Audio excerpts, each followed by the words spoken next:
من لساني يفقهوا قولي. We begin in the name of Allah, the All-Merciful, the Especially Merciful, and with sending favor on our leader, Muhammad, and his family, and his companions, all of them.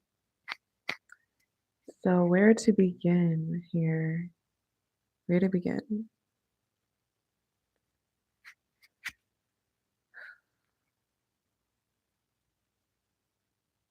So the title is Dismissing and Minimizing Women's Testimony is Telling. We'll start there. And I will start with something that one teacher that prompted this particular live, an associate taught, and that is to never dismiss anything, right? Never dismiss anything is what we were taught. And I would even push that to say just be cautious dismissing things, because there are things that naturally can be dismissed. Like, I think that there is a clarity that can come at certain points in our lives when things are clearly not for us. Okay? But in general, we were taught to never dismiss anything. And I started with the prayer of Moses, sending the prayer of Moses, who was known to be a master when it came to the hard science, like of knowledge, in the sense of the outward knowledge, the exoteric. And he is our model when it comes to this whole saying of never, or be cautious dismissing and minimizing things, because he once said that he had the most knowledge, something to that effect. And a man in the audience said that there was someone that knew more than him.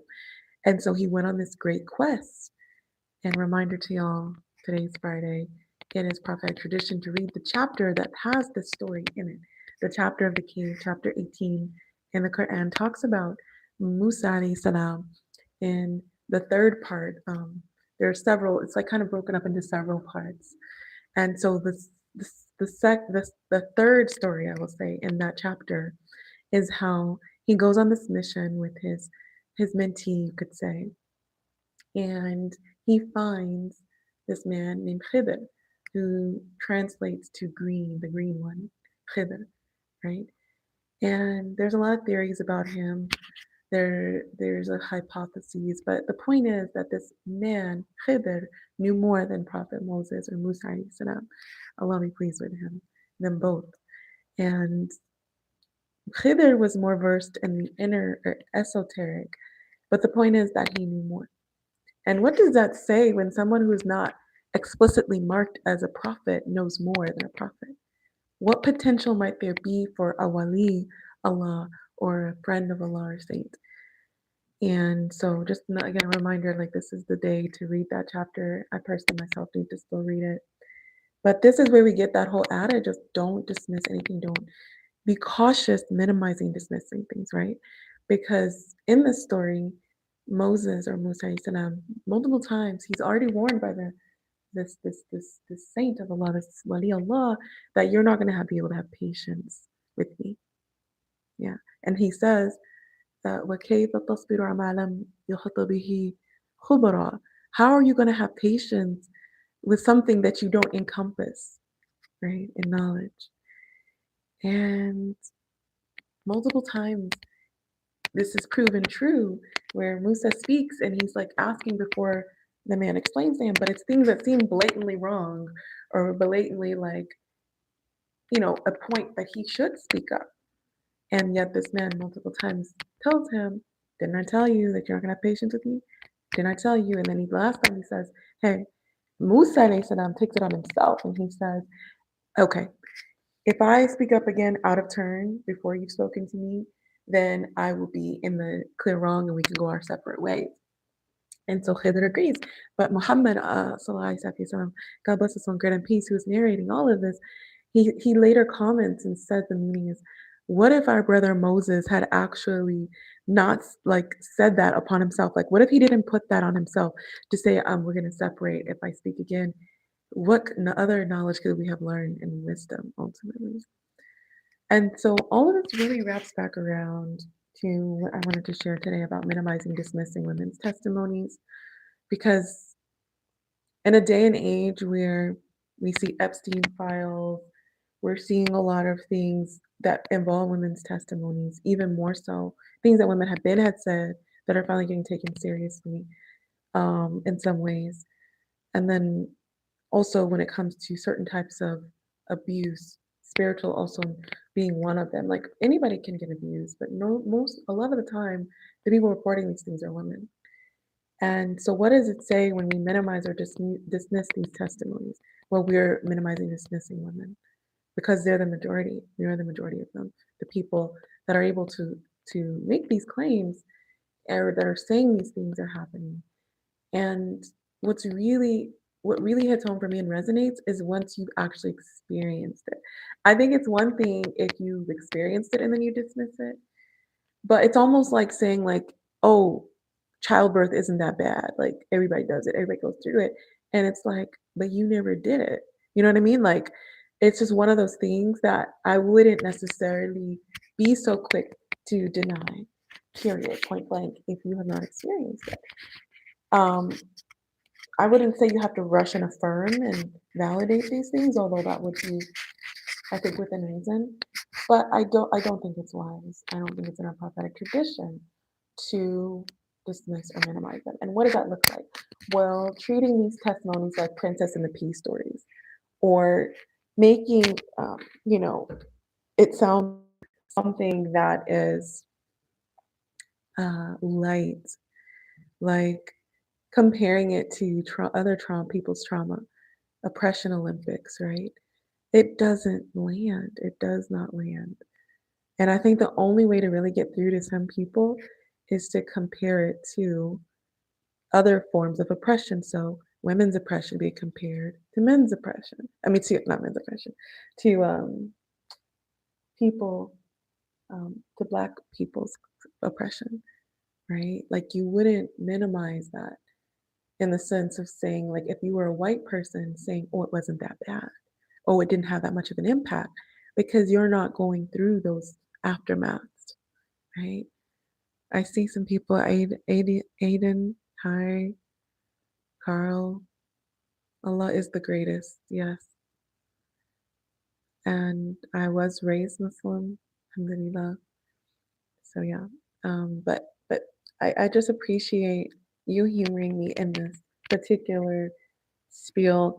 I think a lot of times the things that are less blatant, like nobody's gonna come out and say like, oh, these women's testimonies are lying, or these women are fabricating, or these women are exaggerating.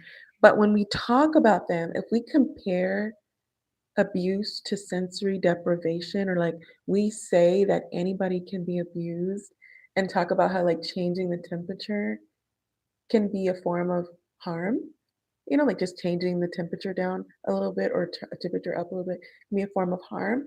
That is minimizing, that is dismissing, because there's no way, shape, or form that someone's hand, someone that is clearly physically stronger's hand around your neck, would be comparable. Like somebody, literally, I don't want to get too graphic, but snatching you and cornering you and coming into a room with a knife, and these kinds of things cannot be compared to turning down the temperature or turning up the temperature. That's minimizing, that's dismissing.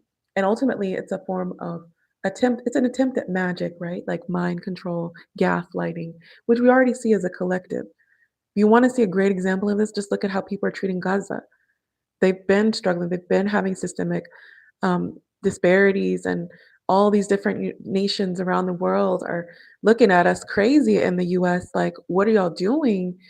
And supporting this, and just all these different players that acknowledge these indigenous peoples' erasure. It's no other way around it. I know that a lot of times when these things happen, for our own hearts, like if we have a heart, we want to minimize or dismiss sometimes because it is so painful. And we think, well, maybe there has to be a reason. No, there's no reason. It's literally just genocide. No, there's no reason for abuse. It's literally just wrong. And the only way around abuse is to then, I don't know the way around, honestly, but I do know that the first step is to acknowledge that it exists and that it's real, and that also we have to be apologetic about it. Like that's the first step. It happens. Yeah, it's all too common. But we're not gonna make it better by dismissing and denying it, and that's all. So I would again encourage you to go back to that chapter of the cave in the Quran, revisit that, look at the story of Musa and how he was quick to dismiss and deny things that on the outside, right, seemed very clear, just like how people seem in these marriages or in these situations like Epstein and blah, blah, blah, blah, blah. But you don't know the experience until you've experienced it. And you will be all too quick to then validate those who have been through it like you have. Okay. And yeah, sure, once in a blue moon, you might get a false testimony, but I think more common than not, you would be wise, people, I'm saying you, me, everyone, would be wise to not neutralize or like not try to minimize these things, but just take it for face value and what it is. Everybody doesn't have your heart. And I'm talking to men specifically, women as well. I mean, I think some men that may want to minimize it, maybe they have good hearts and that's why they do it. But every guy isn't like that. And the last thing I'll say is that words have magic. There's a reason it's called spelling. I personally still need to do my research on this, but I do recognize that in the power of our words when we do affirm or deny these things. Just be careful. Just be very careful because you might find yourself in that same situation and be wondering what happened. Well, it's because of your words. The words you spoke against someone else come right back to you. The words you speak, um, just in the sense of trying to defile or making someone else look crazy, gaslighting, all of that, it comes back around. So may Allah protect us all from that. And yeah, I appreciate you listening again. Until tomorrow, which, as you may be aware, is the day after that. The day after that, I'm going to be seeking to go live 100 days straight. So I will see you then for more. Take care of yourselves and